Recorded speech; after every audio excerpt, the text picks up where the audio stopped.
Okay, y'all, so it's time to start. Once Upon a Broken Heart. I gotta hold my book light because it's not in the book yet. It's time to start this. My first time reading a freaking fantasy or romantasy, whatever you want to call it. Okay, let's open this thing. Okay, so like they got a lot going on. Okay, I'm trying to see how. Oh, look at this. Okay, that's cool. Welcome to the magnificent north. All right. So this doesn't say chapter 1. I'm going to kind of flip through it because I'm trying to find out what I gotta read. But this doesn't say chapter 1. It says warnings and signs. Okay, so maybe it says part 1. I'm just showing y'all what I'm about to read because I'm trying to find out what's going on. So we're gonna get into it. Oh, never saw that before. Look at this. So I guess this is chapter 1. So I'm gonna read that stuff. Yeah, I'm gonna read all the rest of the stuff that I just showed you guys, and the warnings and signs. We're gonna start with that. Let me just stick my light in here because I gotta do something. I can't believe I'm starting this book. I'm excited. I heard so many good things about it. So let's hope it makes me laugh and cry and blush and all that good stuff. So let's get started. This is not chapter 1. This says warnings and signs. So let's get it. The bell hanging outside the curiosity shop knew the human was troubled from the way he moved through the door. Bells have excellent hearing, but this little chime didn't need any particular skills to catch the crude jangle of the gaudy pocket watch chain at this young man's hip, or the rough scrape of his boots as he attempted a swagger but only succeeded in scuffing the floor of Maximilian's curiosities, whimsies, and other oddities. This young man was going to ruin the girl that worked inside the shop. The bell had tried to warn her. A full 2 seconds before the boy opened the door, the bell rang its clapper. Unlike most humans, this shop girl had grown up around oddities, and the bell had long suspected she was a curiosity as well. Though it couldn't figure out exactly what sort, the girl knew that many objects were more than they appeared, and that bells possessed a sixth sense that humans lacked. Unfortunately, this girl, who believed in hope and fairy tales and love at first sight, often misinterpreted the bell's chimes. Today, the bell was fairly certain that she had heard its cautionary ring, but from the way her voice affected an excited edge as she spoke to the young man, it seemed as if the girl had taken the bell's early toll as a serendipitous sign instead of as a warning.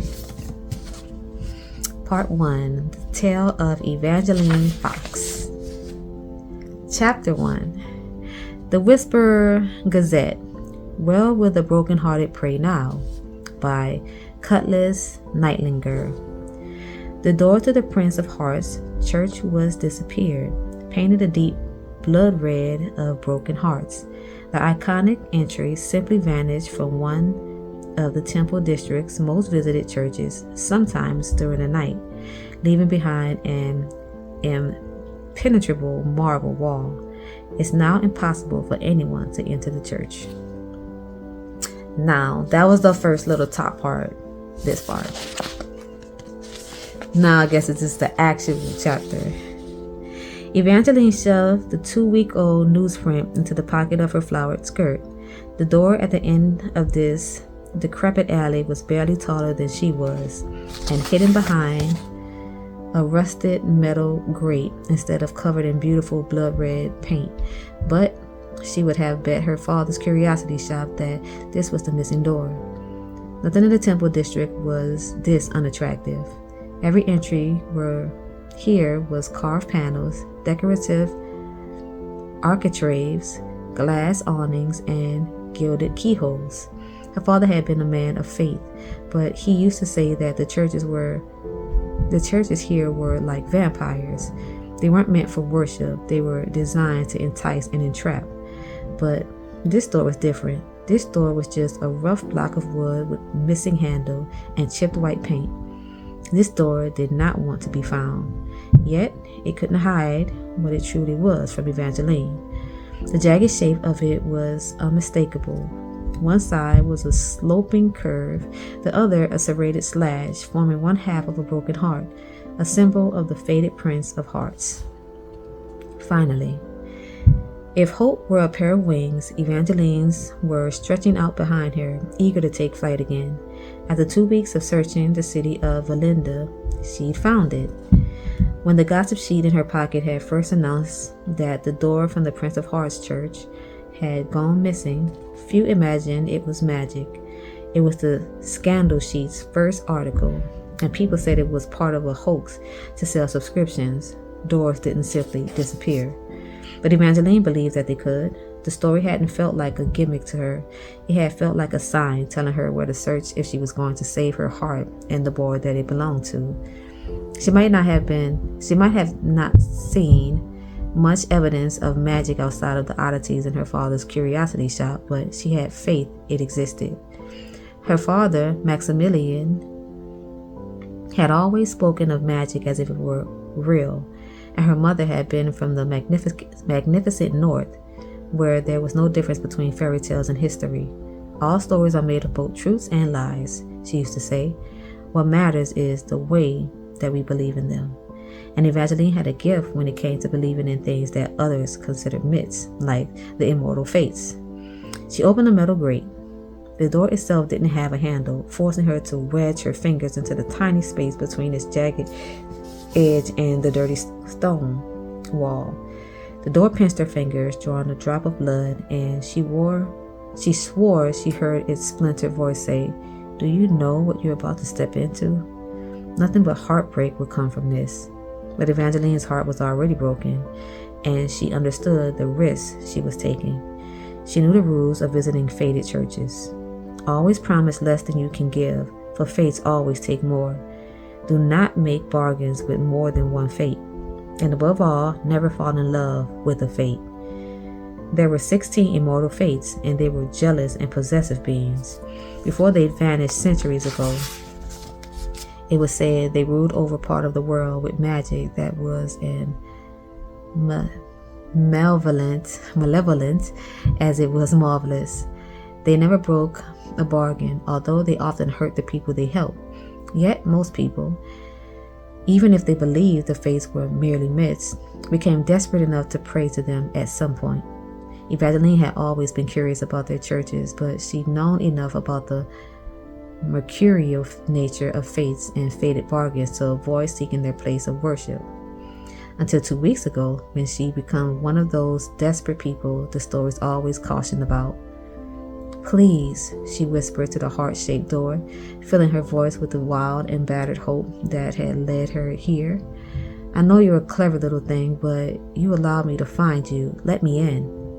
She gave the wood a final tug. This time, the door opened. Evangeline's heart raced as she took her first step.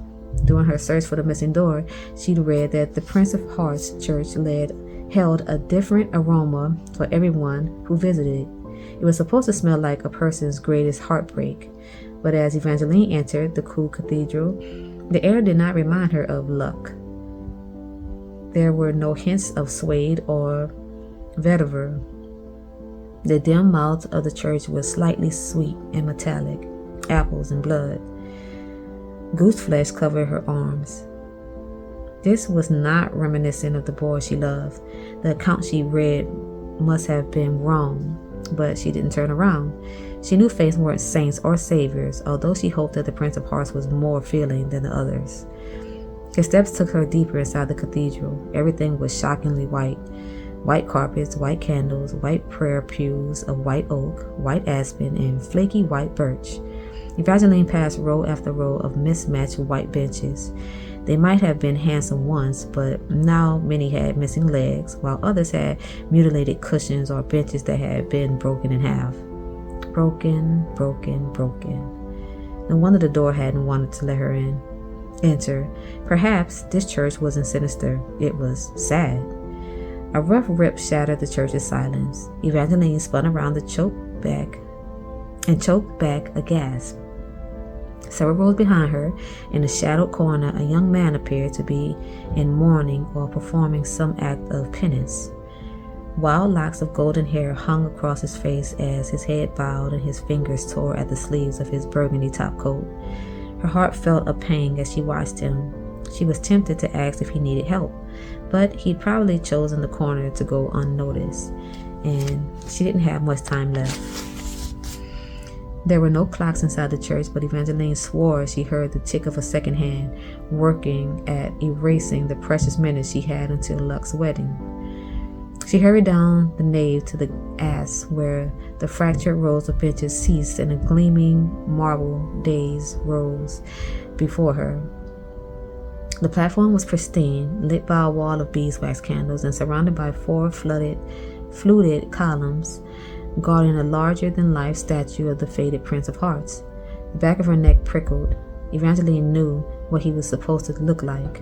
Decks of Destiny, which used faded images to tell fortunes, had recently become a popular item in her father's curiosity shop. The Prince of Hearts card represented unrequited love, and it always depicted a fate as tragically handsome, with vivid blue eyes, crying tears that matched the blood forever staining the corner of his sulky mouth.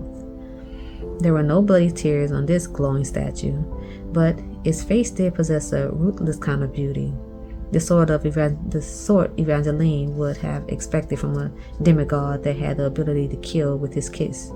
The prince's marble lips twisted into a perfect smirk that should have looked cold and hard and sharp, but there was a hint of softness to his slightly fuller lower lip.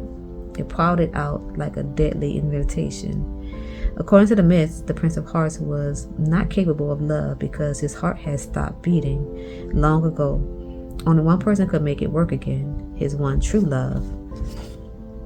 They said his kiss was fatal to all but her, his only weakness, and as he sought her, he left a trail of corpses. Evangeline couldn't imagine a more tragic existence. One fate were to have sympathy for her situation, it would be the Prince of Hearts. Her gaze found his elegant marble fingers clasping a dagger of the size of her forearm. The blade pointed down toward a stone offering basin, balanced on a burner, just above a low circle of dancing white flames. The words, "Blood for a prayer," were carved into his side. Evangeline took a deep breath. This was what she'd come here for. She pressed her finger to the tip of the blade. Sharp marble pierced her skin, and drop after drop of blood fell, sizzling and hissing, filling the air with more metal and sweet. A part of her hoped this tithe might conjure up some sort of magical display, that the statue would come to life or the Prince of Hearts' voice would fill the church, but nothing moved save the flames on the wall of candles. She couldn't even hear the anguished young man in the back of the church. It was just her and the statue. "Dear Prince," she started haltingly. She never prayed to a fate, and she didn't want to get it wrong. "I'm here because my parents are dead." Evangeline cringed. That was not how she was supposed to start. "What I meant to say was, my parents have both passed away. I lost my mother a couple of years ago, then I lost my father last season. Now I'm about to lose the boy that I love. Luke Navarro." Her throat closed as she said the name and pictured his crooked smile. Maybe if he'd been plainer or poorer or crueler, none of this would have happened. "We've been seeing each other in secret. I was supposed to be in mourning for my father. Then, a little over 2 weeks ago, on the day that Luck and I were going to tell our families we were in love, my stepsister Marisol announced that she and Luck were getting married." Evangeline paused to close her eyes. This part still made her head spin.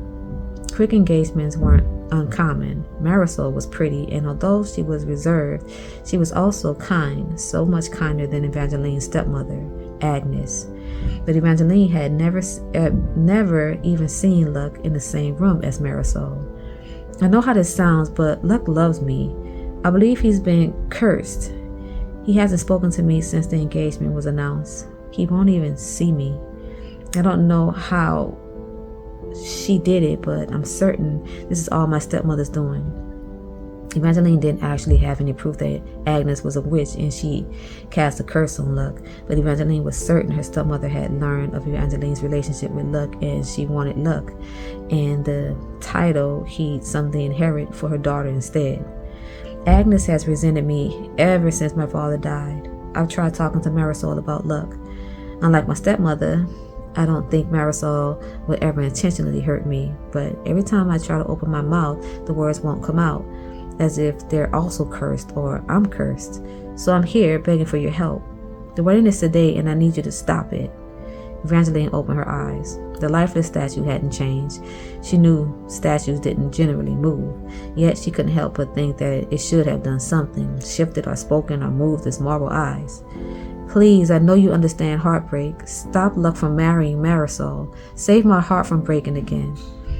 Now, that was a pathetic speech. 2 slow claps followed the indolent voice, which sounded just a few feet away. Evangeline spun around, all the blood draining from her face. She didn't expect to see him, the young man who'd been tearing his clothes in the back of the church. Although it was difficult to believe this was the same person, she had thought that boy was in agony, but he must have ripped away his pain along with the sleeves of his jacket, which now hung in tatters over a striped black and white shirt that was only halfway tucked into his breeches. He sat on the dais steps, lazily leaning against one of the pillars with his long, lean legs stretched out before him. His hair was golden and messy. His 2 bright blue eyes were bloodshot, and his mouth twitched at the corners as if he didn't enjoy much, but he found pleasure in the brief bit of pain he just inflicted upon her. He looked bored and rich and cruel. Would you like me to stand up and turn around so that you can take in the rest of me? He haunted. The color instantly returned to Evangeline's cheeks. We're in a church. What does that have to do with anything?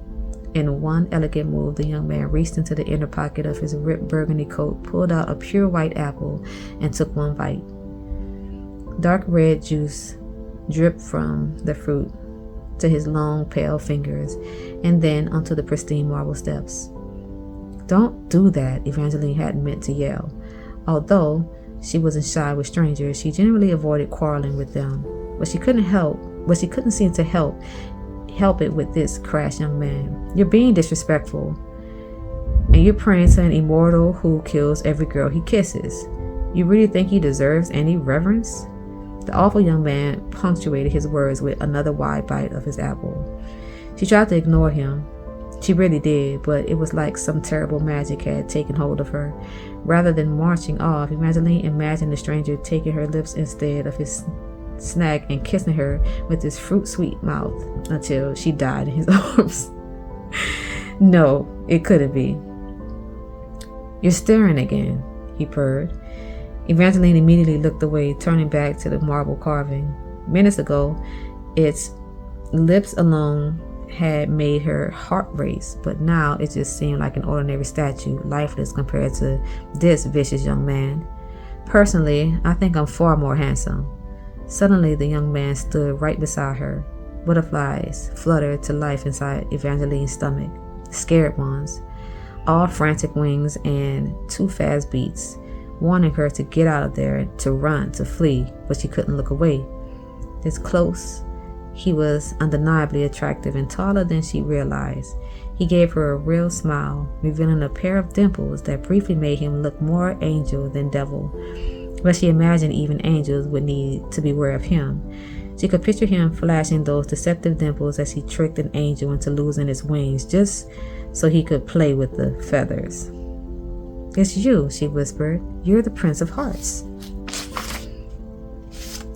That's it.